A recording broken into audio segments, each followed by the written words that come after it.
ओम नमस्ते जी। आज जो चीज़ मैं आपको बताने वाला हूँ ना, सच में बहुत पावरफुल होने वाली है और इस चीज़ का फायदा आपको बहुत जल्दी दिख जाएगा अगर आप संयम से रहते हो। और इस चीज़ को अपनाने से आप दिमाग से बहुत ज़्यादा स्ट्रांग बन सकते हो और यहाँ तक कि भाई शरीर से भी। जिम में वेट उठाना, रनिंग करना, कई कई घंटे वर्कआउट करना, शायद ये सब आपके लिए बिल्कुल आसान हो जाए। इसके अलावा और भी फायदे हैं, वो वीडियो के लास्ट में बताता हूँ। समाधि योग का अंतिम लक्ष्य है। समाधि लेना इतना आसान नहीं है, आप भी जानते हो, मैं भी जानता हूँ। इसके लिए पूरी दुनिया से अलग होना पड़ता है। लेकिन कुछ ऐसा अगर मैं आपको बता दूं जिससे आपको थोड़ा सा समाधि का अनुभव हो जाए, तो सोचो कैसा होगा। कितने सारे फायदे आपको मिल सकते हैं, ब्रेन से रिलेटेड, बॉडी से रिलेटेड, एनर्जी, पावर, ब्यूटी, बहुत सारी चीज़ें मिल सकती है। और मैं भी इसी प्रोसेस में लगा हूँ। तो ठीक है, करना क्या है समझो। सबसे पहले 3 बातें जान लेते हैं। पहला, मसाला, मिर्च, लहसुन और प्याज, इसको अपने भोजन से हटा दो। फास्ट फूड एकदम बंद। ऐसा खाना खाना है जो सिंपल और शक्तिशाली, मतलब न्यूट्रिशन से भरपूर हो, जैसे कि दूध से बनी चीजें, बादाम रगड़ा, चना, गुड़, चूरमा, दाल रोटी, फल, सलाद, बस।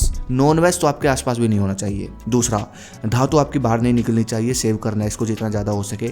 सही समय पर सोना है, सही समय पर जागना है, मतलब जल्दी से जल्दी जागना है और व्यस्त रहना है। तीसरा, व्यायाम अनिवार्य है। जिम नहीं जाते तो भाई सुबह शाम जब भी आपको समय लगे भारतीय व्यायाम करने हैं, जैसे कि दंड बैठक, वो करो। तो ये 3 चीज़ें हैं जिनका अपने को ध्यान रखना है, ख्याल रखना है। अब सुनो, अगर एक आदमी 2 मिनट तक अपनी सांस को रोक ले तो उसको समाधि का अनुभव हो जाएगा। जो आदमी जितनी ज़्यादा सांसों को रोकने का अभ्यास करता है, उसका शरीर उतना ज़्यादा ताकतवर बनता चला जाता है। और अब आप 2 मिनट सांस रोकने की कोशिश मत करना, इसका अभ्यास होता है जिसको कहते हैं प्राणायाम। आप चौंक जाओगे ये चीज़ सुनकर। हमारे देश में जितने भी ताकतवर क्रांतिकारी हुए, जितने भी ताकतवर योद्धा हुए, जितने भी ताकतवर पहलवान हुए, ऐसे पहलवान हुए जिनकी ताकत देखकर पूरा विश्व कांप जाता था। इसके अलावा जितने भी भगवान हुए, देवता हुए, सबकी दिनचर्या में एक चीज कॉमन थी, प्राणायाम। सब प्राणायाम करते थे सुबह उठते ही, और ये प्राणायाम ही है जो आपकी समाधि का, जो आपको समाधि का अनुभव करा सकता है।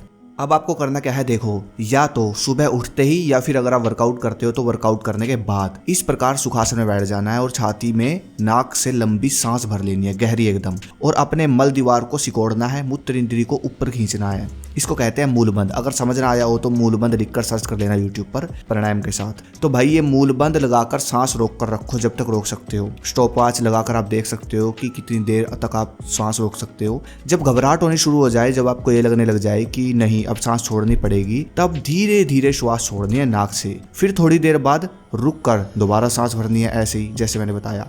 ऐसे 3 बार करना है। फिर ऐसे ही एक और प्राणायाम करना है। इसको आप 1 महीने बाद करना, जब आप ये पहले वाले प्राणायाम का स्टेमिना बना लोगे तो उसकी जगह ये करना है। फिर इसमें क्या करना है, सुखासन में बैठकर छाती में सांस भर लो नाक से एकदम गहरी और रोक लो। अब जब आपको घबराहट होनी शुरू हो जाए, सांस को बाहर छोड़ने का मन करे, मतलब बहुत ज्यादा दिक्कत हो रही है, तो श्वास बाहर नहीं छोड़नी बल्कि और अंदर करने की कोशिश करनी है। इसमें आपकी बहुत ताकत लगेगी, लेकिन इससे आपकी श्वास का स्टेमिना बढ़ेगा, मतलब अधिक देर तक श्वास रोकने का अभ्यास होगा, समय बढ़ेगा श्वास रोकने का। बस 3 बार करना है शुरुआत में। अब अगर आपने उन 3 चीजों का, जो मैंने ऊपर जो 3 बातें बताई, उनका पालन कर लिया, उनको अपनाकर ये प्राणायाम का अभ्यास शुरू कर दिया आपने, तो बिल्कुल आप 2 मिनट के आसपास चले जाओगे। आपका स्टेमिना बन जाएगा कि आप 2 मिनट तक सांस रोक लोगे। और फिर आप देखना, आपके दिमाग में जो थॉट्स चलते हैं पूरा दिन, बेफालतू की जो विचार चलते हैं, उनकी संख्या कम हो जाएगी। स्ट्रेस क्या होता है ये भूल जाओगे। दिमाग एकदम शांत, शरीर में भरपूर बल, और जिगरा होता है ना जो, वो एकदम पत्थर की तरह। भय खत्म हो जाएगा, इंद्रिया काबू में आ जाएगी, जोश, ताकत, बल, स्टेमिना, एनर्जी सब मिलेगा भाई। कभी कोई बीमारी नहीं लगेगी, अंदर से नस नस मजबूत हो जाएगी। ये है प्राणायाम। और भाई सबसे बड़ा फायदा होता है प्राणायाम का, ये हमारे प्राण को बढ़ाता है, मतलब कि हमारी उम्र को बढ़ाता है, और बल तो बढ़ाता ही बढ़ाता है, ठीक है ना। स्वामी दयानंद सरस्वती जी हुए, वो कोई जिम थोड़ी ना करते थे, दंड बैठक थोड़ी ना करते थे, लेकिन कहा जाता है कि उनके अंदर सांस से ज्यादा ताकत। उन्होंने ऐसे बहुत सारे करतब दिखाए, ठीक है ना, जैसे कि बहुत सारी चीजें ऐसी हुई कि लोगों ने उनका बल देखा। और सिर्फ स्वामी दयानंद सरस्वती जी प्राणायाम करते थे, और उनके प्राणायाम का समय कम से कम 17 मिनट, 30 मिनट, 40 मिनट के आसपास था। आप सोच सकते हो, जिस बंदे का जितना ज्यादा समय होता है ना सांस रोकने का, प्राणायाम में सांस रोकने का, उसके अंदर आप सोच भी नहीं सकते कितना बल होता है, ठीक है ना। तो इन चीज़ों का भाई ध्यान रखना है। और अगली वीडियो आप सबको किस पे चाहिए मुझे कमेंट करें। धन्यवाद। जय हिंद, जय भारत, हर हर महादेव।